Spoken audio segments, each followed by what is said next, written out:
Welcome to the Magnify Your Miracles podcast. Get ready to be inspired, uplifted, and connected to the miraculous energy of unconditional love that I call Mother Mary. If you're a highly sensitive, highly creative entrepreneur or light worker, and you want to magnify your impact and your intuition, you are in the right place. I'm your host, Reverend Frances Faden, interfaith minister, intuitive coach, and author of Meditation is Friendship with God. I can't wait to share miraculous stories, books, meditations, messages, and interviews with other miraculous light workers just like you. Are you ready to magnify your miracles? What are we waiting for? Let's get started. Hello, everyone, and welcome to another episode of the Magnify Your Miracles podcast. This is Reverend Frances Faden, and I'm so excited to be with you today for this amazing interview with Felicity Warner, the author of this amazing book, Sacred Oils. But before we get into this wonderful, miraculous time together, let's do what I love to do, which is take a few deep breaths together. Just get ourselves grounded and centered on this call. Breathing in the energy of expansion, breathing out anything that we no longer need, and just giving ourselves permission to be here in the now. If you're driving, please keep your eyes open, but you can still bring your awareness to your breathing. And as your awareness becomes more and more rooted in the present moment, whatever it is that you're needing to hear today, whatever inspiration, whatever guidance, it's going to bubble right up to the surface. And we're just going to be grateful knowing that whatever you need, whatever inspiration, whatever guidance is exactly what's going to be happening today. And so let's take one more deep breath in gratitude, and we can begin. All right, my friends. You are in for a treat today. I am so excited to share with you. Remember in last week's episode, I shared this book, Sacred Oils, and how much it's really impacted me and how it showed up in my life in a miraculous way. And I promised you that this week we would get a chance to speak with the author. Well, guess what? That's what we're doing this week. We're going to be talking about the miraculous power of these sacred oils and how you can utilize them in your own life.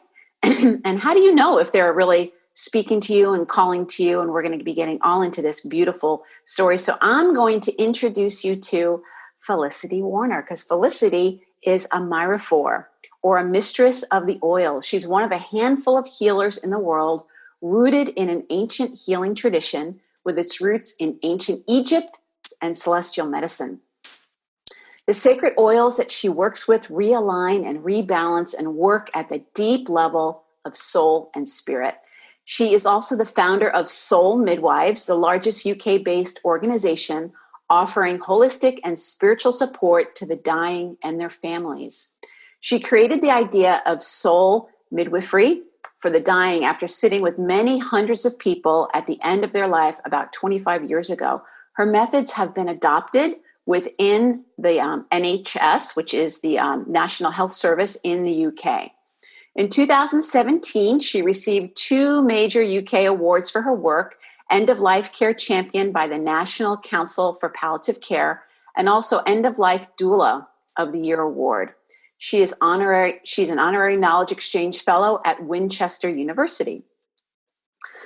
Felicity runs the Soul Midwives School in the UK, and we'll be hearing a lot more about that, is a respected lecturer, teacher, and author of 4 acclaimed books, Gentle Dying, A Safe Journey Home, The Soul Midwife's Handbook, and of course, Sacred Oils, which is what we're going to be talking about a lot today. So please help me welcome someone who I feel like is my long-lost friend, Felicity Warner.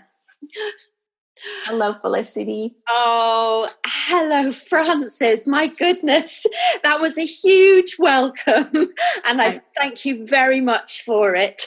I'm so thrilled to have you here. I know we've been going back and forth and life was happening. And I feel like this is just a divine moment that we've been able to really connect. And I think the timing is just so perfect. So I like to start my podcast asking all of my guests, since this is the Magnify Your Miracles podcast, What is your definition of a miracle? I know you're kind of in the miracle business.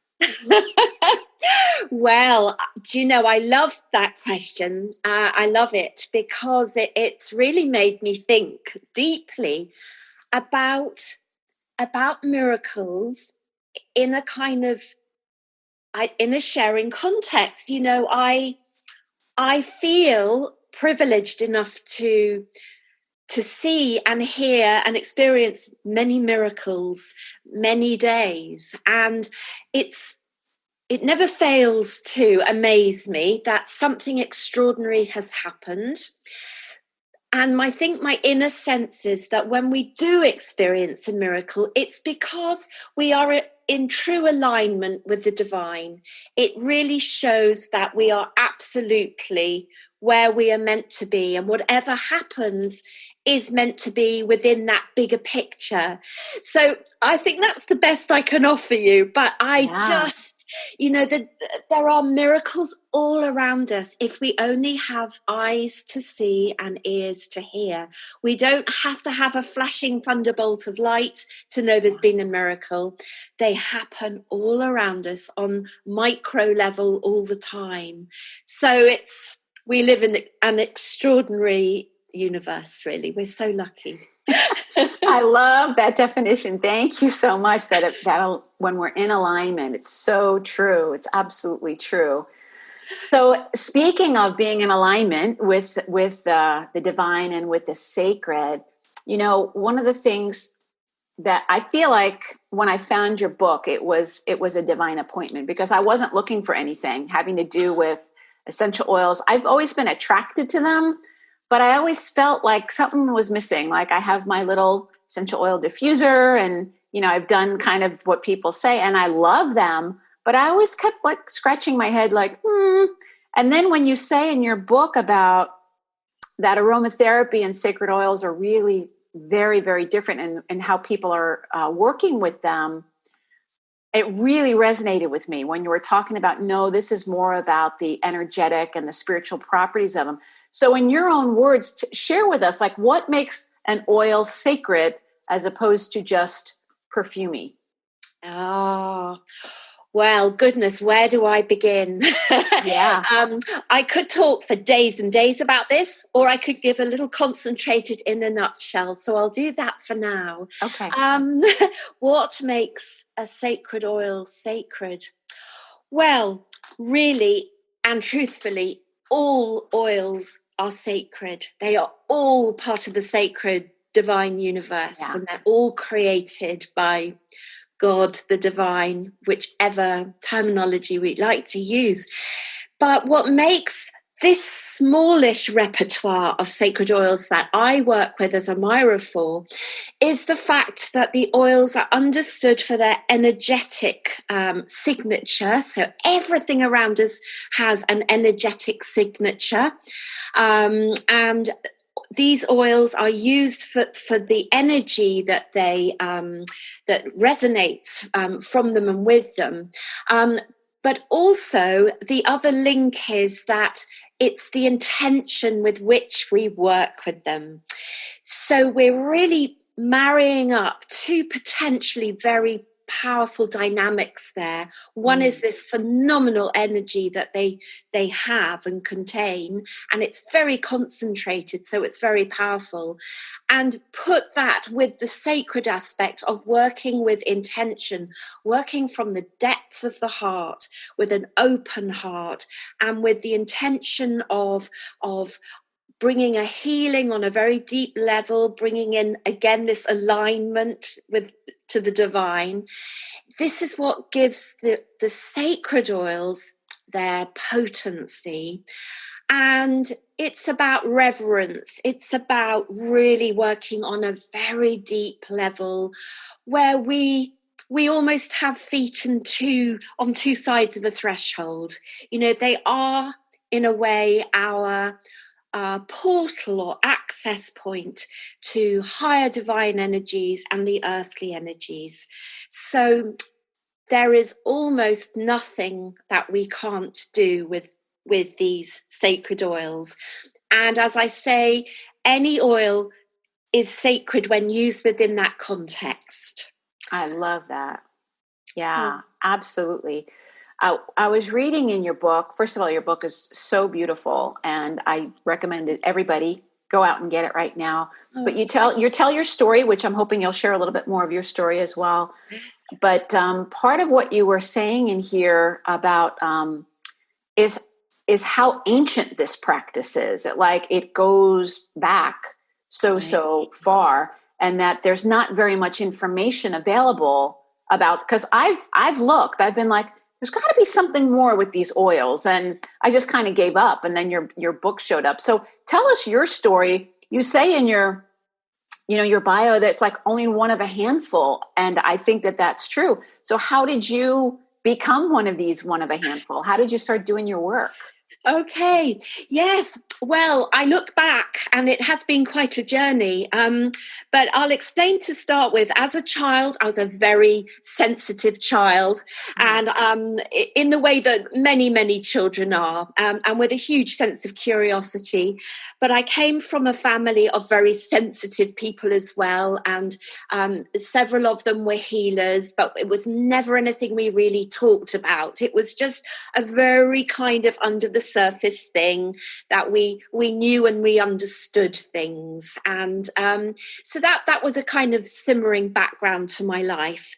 But my parents divorced when I was 6, and I was brought up by my grandmother, who was just the most wonderful woman you can imagine, and I had an idyllic childhood with her, living in an old tumble-down house on a beach, and every day we would go to the beach and we'd swim and we'd cook, all wonderful, wonderful things. I had a fantastic childhood, but when I was 14, she developed lung cancer, and she died, and wow. That was a very difficult time emotionally, but at the same time, it was a time of great change and opening of awareness for me.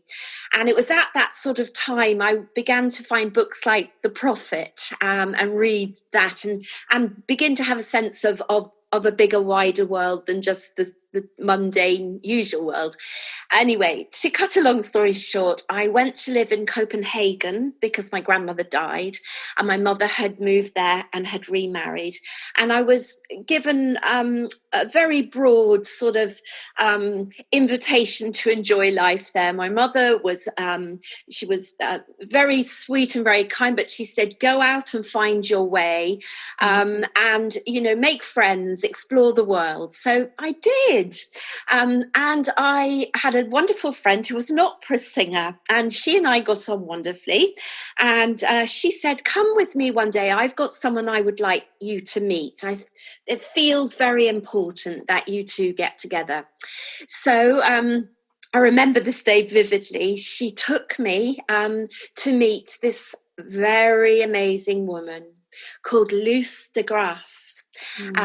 And we went upstairs and in this funny old building into her flat, which was exquisitely beautiful, and I was shown in, and there was this wonderful woman, rather like a sort of ballet dancer, if you can imagine. Yeah. Petite, very special, very elegant, very delicate, but also very strong, very much like a priestess and very elegant. So she was very charming, and she invited me to tea, and there was a sort of sense of something rather extraordinary in the air. And eventually she brought out some little bottles of oil, and she just invited me to smell them. And she took the tops off and would offer them to me. And she said, and what about this one? What does this one do for you? And well, I cannot tell you this intense revelation almost to me. I was smelling things that were triggering responses from so way back in my life or past lives, whatever. I had no kind of way of understanding what any of that was at that age. Right.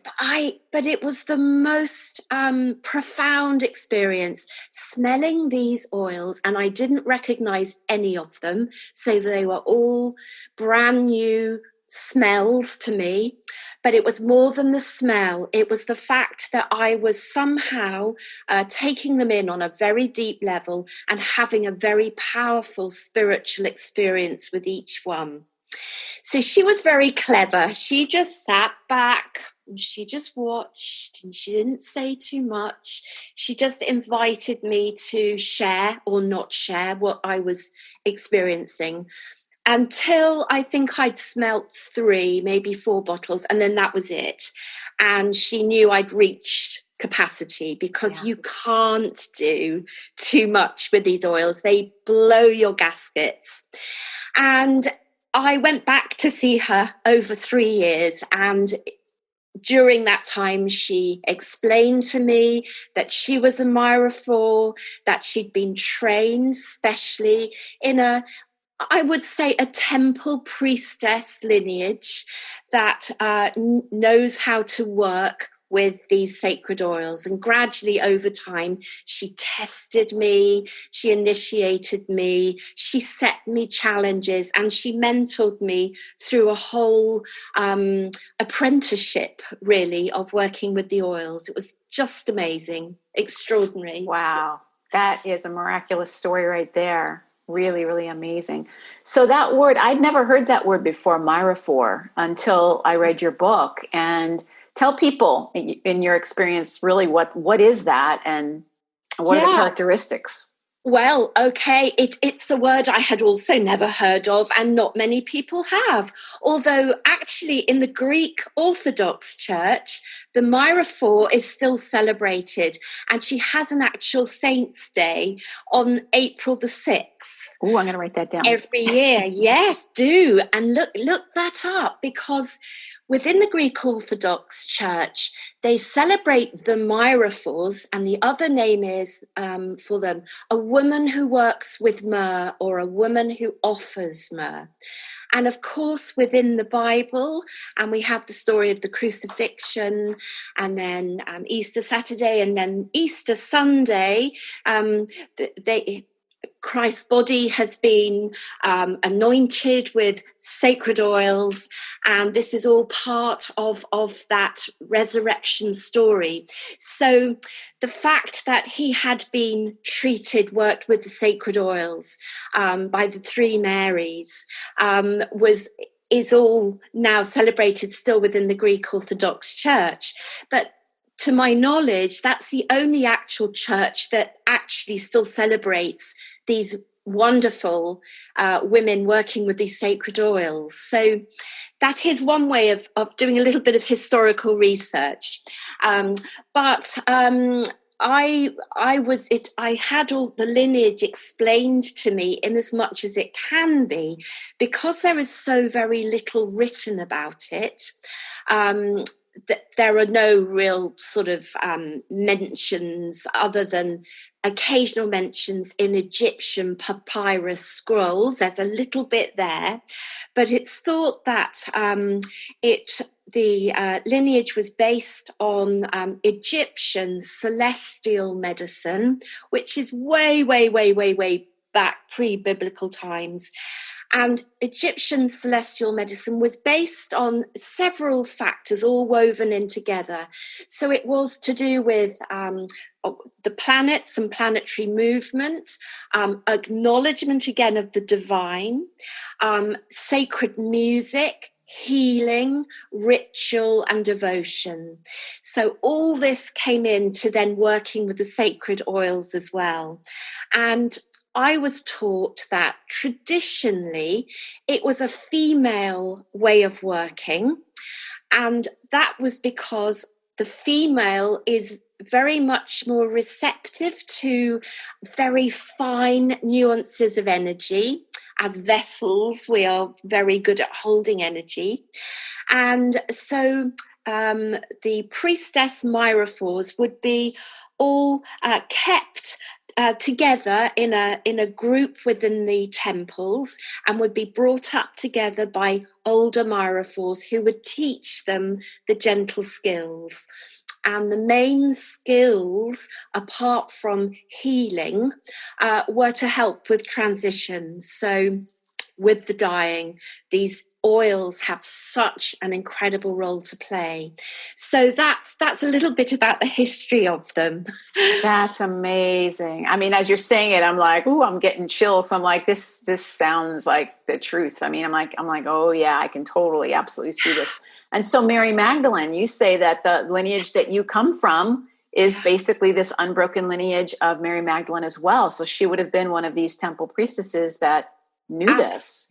She did. And my knowledge about that is that she had supreme power and intelligence in working with these oils. This was such an act of devotion and a real kind of a heavenly and divine service that she offered, was this incredible knowledge of working with the oils.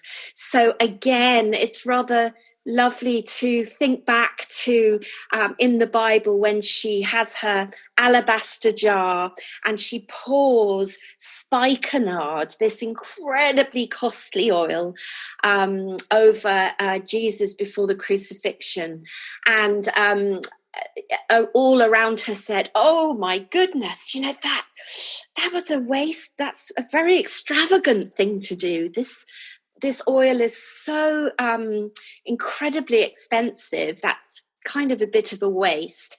But in fact, she knew that the spikenard was exactly the right oil to be using to prepare Christ for the whole crucifixion and for his subsequent ascension from that. So, in fact, in an esoteric way, it explains so much about the context of that act. So I think that's very interesting, actually. It says a lot. Oh, that's fascinating, because now I'm starting to understand a little bit more. Like, when you think about everything that he went through, why did she need so much? Now we know why she needed so much. Like, oh my God, she was really preparing him for that whole thing. Wow, that's amazing. Yeah, she really was preparing him. And it's very interesting because nowadays, I work with people who are in transition all the time. Nowadays, spikenard isn't exactly the oil of choice that we use for that stage just before transition, because we've all evolved and our own energetic field has got faster and has changed subtly in 2000 years. So in fact, now I would use an oil called Elemi, which is the most beautiful oil ever, to use at that point for transition, rather than spikenard. Although, if I'm working with someone who is of a priestly archetype, so it may be they are actually a priest, or it may just be they carry that archetypal energy, I may then switch to using spikenard with them, and they will be the people that know which one to use. Because interesting. I don't know if have you smelt spikenard, Frances? I'm trying to remember. I had a friend of mine who was an aromatherapist a long time ago, and I'm trying to remember if I have smelled it. I think that I have, but I'm not remembering. I know I don't have any around at all.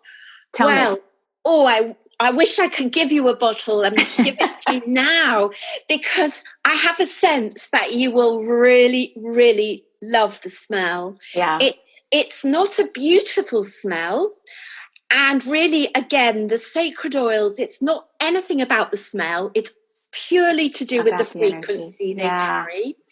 But there's something about spikenard that is so ancient and so much of the temple that it makes a lot of people remember some sort of temple setting that they've I love that. some connection with. All right. So I'm going to get some spikenard.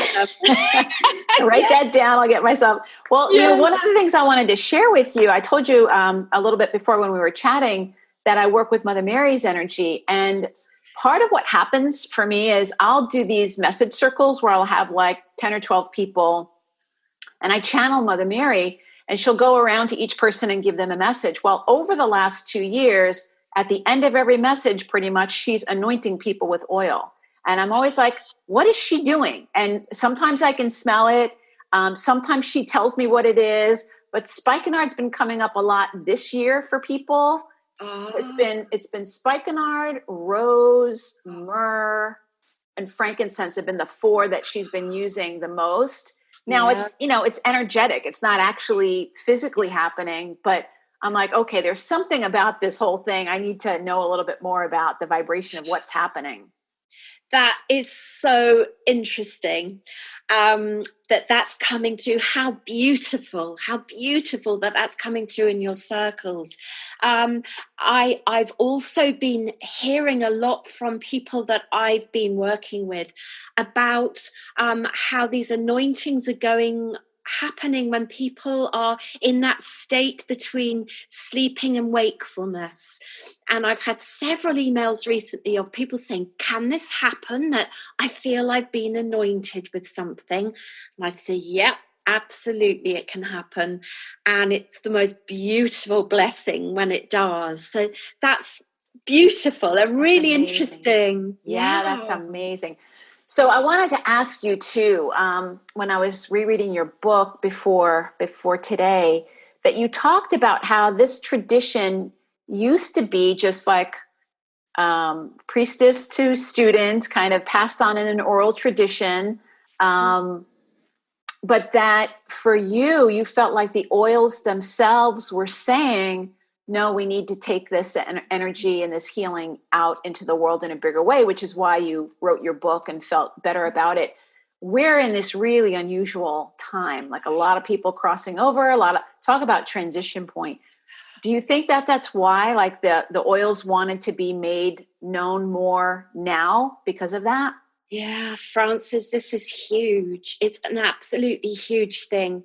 I felt because being a Myrrhophore has underpinned my practice as a soul midwife for all these years that I've been working. And for me, the Myrrhophore work has been a very private area that I hadn't discussed. I just kept it as my own sacred knowledge that I could use. I shared if people asked me, but it wasn't something that I sort of, jumped up and down about, just got on with it very quietly. And then it was almost like pressure mounted, and it was like, you must share, you must do this. And I was uncomfortable about that because there's always been a kind of a hidden quality to this work. And with one of the main reasons that because of the potential power that comes with it, there needs to be a degree of real humility and wisdom in using that power. So traditionally, it was always kept out of plain sight. And so I had a real problem with thinking, I'm hearing I should be writing and sharing this, but actually it goes against the grain because I've been taught not to. And the pressure mounted and mounted and mounted. And then suddenly the time was there to do this, and everything suddenly fell into place. Mm-hmm.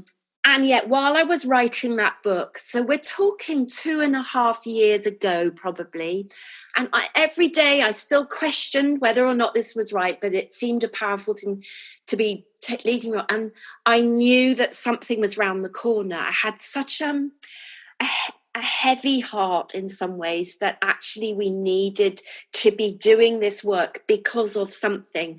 I didn't know if that was on a personal level. I didn't know if it was just my community. I had no idea, but I knew something was round the corner. Yeah. And I must have said that to hundreds of people. And now here we are in this extraordinary time. And it all fits. It is literally, well, yes, here we are. And the oils do speak. They are intelligences of their own. They are not just little bottles. They are sort of master teachers, really.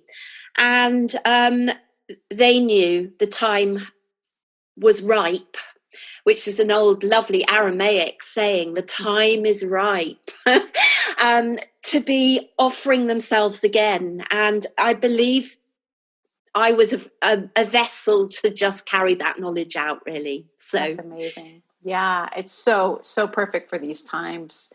Yeah. So let's talk about a few of these oils just so that people get a sense. I know you talked about Elemi. Your book starts out with Angelica, which beautiful. I would love to talk about because people that are listening to our podcast, a lot of them are healers. A lot of them are highly sensitive. They could be spiritual entrepreneurs. And a lot of us have a connection with the angelic realm and with Archangel Michael. And you have down here that Angelica is a master teacher. What does that mean? And what can you tell us about this beautiful oil? Yeah, well, it's one of my favorites. It's funny, you get to know oils, they become friends. A bit like people who work with crystals will have maybe 3 or 4 crystals that really speak to them. And I think Angelica was one of the earliest oils that I did really deep work with. And I refer to it as a master teacher because it had a way, certainly for me, of teaching me quite complicated, esoteric and energetic principles, but in a way that I could understand them and then work with them. So it is a master teacher, but having said that, all of the oils are, and when you start working with them, they will start coming towards you. They will come and greet you, which might sound a bit nuts. But if you... not to any of us, it doesn't. Okay. So just trust me on this. So if you have, say, a whole wall behind you full of oils, this is what happens to me anyway. I'll be, pottering about, maybe having a look. And then one will almost sort of say, hello. And I'll have a look. I think, oh, goodness, I forgot I had this one. They step forward, and then there's really the invitation is to start working with them, and they will start to teach you. So Angelica, I think, was one of the first ones that did that for me. And I have a great reverence for Archangel Michael as well. And there's a great connection between the oil and his beautiful protective energy. And it's a wonderful, wonderful oil to work with. It's gentle, but it's very powerful, but it's very forgiving, and it's a very sharing, generous oil. So I think it was a very good oil for me to start to work with, but I think for anybody it would be. So when you say start to work with, do you want to share with people some of the things that you recommend of like how to get started? Yeah, absolutely. I mean, I know this is what you teach. We'll be telling people how they can learn more in a second, but just, tell us how to get started. I'll just give you a simple guide. So really, the best thing is to have a little selection of oils. Now, you don't have to spend a huge amount of money there. Just go to a reputable supplier, but there are lots and lots around, and choose 4 or 5 bottles that just seem to resonate with you. And then bring them home and spend a little time in meditation, like we did at the beginning. Center yourself, focus on your breathing, and then just open out to see which one would like to step forward to work with you. And the big thing I say to everyone is, don't think with your head, think with your heart. So just go along with the oil that is talking to you. So I've actually got Melissa on my desk, and it was desperate to be involved with this. I don't know why, but for somebody somewhere that might mean something significant. Melissa, okay. Yeah, and so as I say, the smell is kind of a red herring. It's not the most important thing about these oils, but sometimes it gives you a flavour of everything else the oil is telling you. But actually, and I've got this one is diluted with a bit of rapeseed oil, so it's safe to put on my skin. And I put a little bit on me, on the palm of my hand, and I would literally sit in meditation for 5-10 minutes. I would then ask the oil, has it got something it wants to tell me? And again, I would not think with my head, I would think with my heart and let anything come in. And that will be the basis of your dialogue that you start with your oil. Now, there's much, much, much deeper practices than that, which I can teach, but that will just get you going on a terribly kind of gentle, easy level, nothing complicated. But I would say that a very good oil to work with to start with is myrtle. And myrtle is a gatekeeper oil.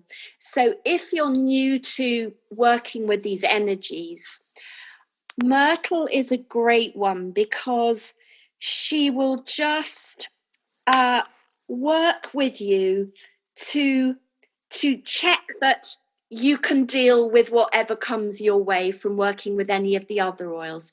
So I would really recommend working with myrtle with intention that it becomes your gatekeeper, and work with that oil for 1 month. And what you need to do is do a simple meditation every day for a month with myrtle, and write down in a journal what things come to you. And that will give you an enormous amount of information to work with. Wow. So you work with one oil at a time, start with one at a time and work with that one for a month and get to know it. And so when you say gatekeeper, what do you mean by gatekeeper? Okay, a gatekeeper. It's kind of, so imagine the oils have the ability to help you across any kind of sacred threshold that there is. Okay. And that's really another way that they work, is by helping us step outside the sort of constrictions of just being a human being in a human body. Right. And so there's a lot going on out there. It's a busy space. So actually your gatekeeper will just sort of be your guardian in a way as you develop your skills in inhabiting this much bigger space that the oils help you get to. So myrtle traditionally has always been used for this. Again, not that many people know, but in the Middle Ages, they made a wonderful sort of floral water with myrtle called eau d'ange, water of the angels. And it was because it was very protective, and it just kept the human aura very protected in a very gentle way. And in ancient Egypt, myrtle was associated with the other world, and served as a reminder of the eternal life of the soul. So it has this very benevolent energy and looks after us, really. I love that. It's a beautiful gatekeeper oil. It really is. And so I would start that work with a little prayer to myrtle. Shall I just read it? Yes, please. I mean, it's tiny. It won't go on forever. Yes, please. Okay. All right, then. So this would be a gatekeeper invocation to myrtle. Okay. May we ask for blessings to the gatekeeper and protection as we enter all doors and gateways, thresholds and portals that open to us in this work. May we be guided towards all that serves only the highest good within the divine cosmos, and protected from anything being or consciousness which is not in alignment with purest love. And so may it be. So amen. Amen, yes. I would just offer a very simple prayer before I begin that work. And of course, that brings us into reverence for the fact this is sacred work. And that's so important that it's always emphasized this is sacred work. It's not work that fits into any other category. It's sacred. It's priestly work. So it's always important to set that sacred space before you do the work, really. Yeah, that's so powerful. Thank you for sharing that beautiful prayer. Pleasure. I also, while you were reading it, I was looking at the picture of Myrtle, Yes. which is so amazing. And can you tell us about these pictures in the book? Like, you call them mandalas. Are they, like, where did they come from? And one of the things that I did is when I wasn't sure which oil, I looked at the pictures and I was like, which picture jumped out at me? And then I would read about the oil and I was like, oh, that makes sense. Yeah. Oh, brilliant. Beautiful. Yes. Beautiful. Yeah. Oh, well, I was explaining earlier that I come from a family of sensitives. Yeah. And for me, that has always meant that I can see energy. Which is good and bad, really. Yes, I know. It's mainly good. But so when I work with the oils, I begin to actually see their energetic map, cool. if you like. Yeah. And then I'm able to kind of, quickly visualize that and then get that down into a mandala type picture. So it's kind of like a map in a way that shows people, what that oil actually looks like energetically. That's amazing. It reminded me of sacred geometry. Yeah, it has. It's very, very connected with that, really. And again, it kind of goes back to the ancient Egyptian celestial medicine thing. They use sacred geometry as well to map out energetic frequencies. So it's all connected. Oh, that's amazing. One last thing I wanted to ask you about, I want to talk about myrrh for a little bit.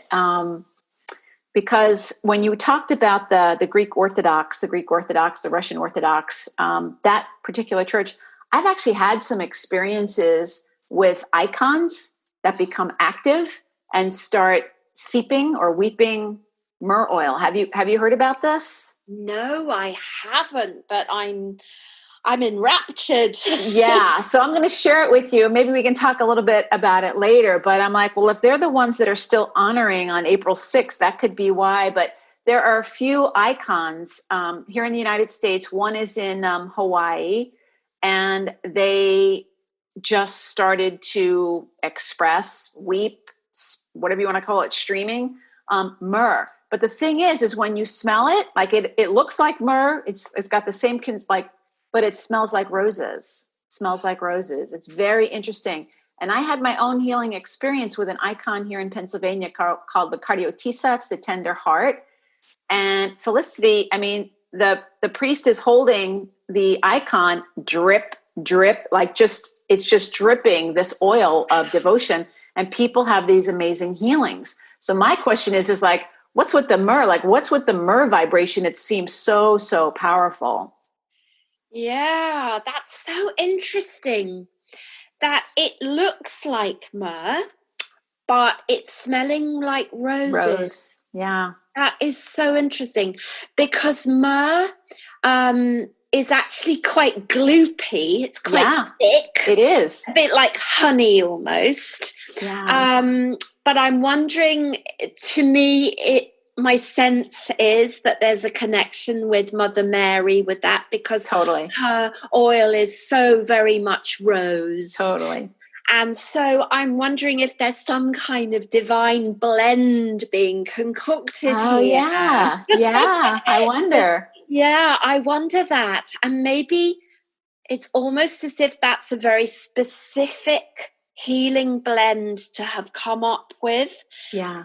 And there is a deep reason for that because there will always be a reason for it. Yeah. I'm really intrigued by this. I'll send you the info. Because there's also one in Hawaii, the Miraculous myrrh streaming icon that's in Hawaii, the Ivron icon. So I'll send you the link to that one as well. Please do. And I'll see if I can find the one that's here in Pennsylvania. But yeah, talk about miracles. It's just amazing. Really amazing. And and I know for me, when I went into the church where this was happening, as soon as you walked in, it's like, boom, you could feel that divine presence. It was just like, wow, so tangible. Yeah, so there's obviously a big force there that's attracting this. Yeah. And, all the right people, everyone that goes in through that door will be receiving exactly what they need. That's for sure. Oh, yeah, absolutely. Yeah. Okay, so I'll send you more information about that. Please do. In the meantime, if our lovely listeners want to connect more with you, if they want to know about, because a lot of them, like I said, are healers and highly sensitive people. I do have some people who are interested in learning how to help people transition, being a soul midwife and all of that. You have some courses coming up. I know you have some on-demand courses. You have some live training coming up. So the best place to check you out is soulmidwives.co.uk. Is that right? Yes, that's right. Yes. soulmidwives.co.uk. Absolutely. So the website will have everything on it. There's a Sacred Oils page, and there's some Zoom teachings, and there's also some on-demand as you go deeper teachings. And then there's also information about soul midwifery, which is my real job. Yeah. But we use the Sacred Oils a lot within the soul midwife work as well. So you have some live trainings that are coming up, I think, in October. Is that right? Yes, I do. So I have live meeting on Zoom, not live in person. Live on Zoom. Yes, everything's on Zoom at the moment. So live on Zoom with the Sacred Oils on the 3rd of October. And then also I have a soul midwife training on October the 10th and 11th as well. And we've just had a training a few weeks ago, and we had half our group were from the States, and it was just so lovely. It was just magical. So I welcome so many more. Lovely people. Yeah, absolutely. Absolutely. Yes. And for those, in case you can't make that date, or just in case you're hearing this podcast after, you also have some on-demand courses that people can do. The first one's called the Emerald Temenos, and then the second one is the Magdalene Temenos, right? Those are on-demand courses. Yes, with the Sacred Oils. I would say it's really helpful if you've read the Sacred Oils book before you do those courses, because it will all mean a lot more, because it relates to the practices that are described in the book. So, right. Yeah.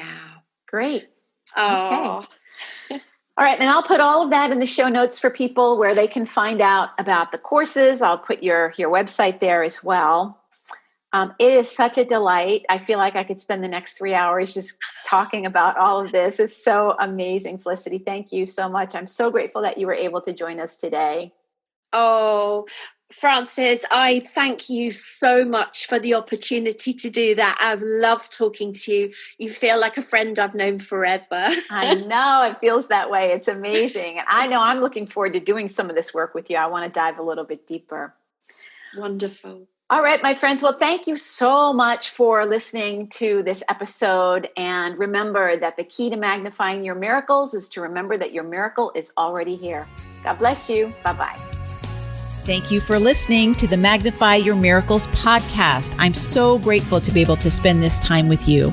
If you want even more inspiration, feel free to visit my website, francesfaden.com or magnifyyourmiracles.com. And if you did enjoy this episode, I would really appreciate it if you left a review on iTunes, Stitcher, or wherever it is that you connect with awesome podcasts. Remember, the key to magnifying your miracles is remembering that your miracle is already here.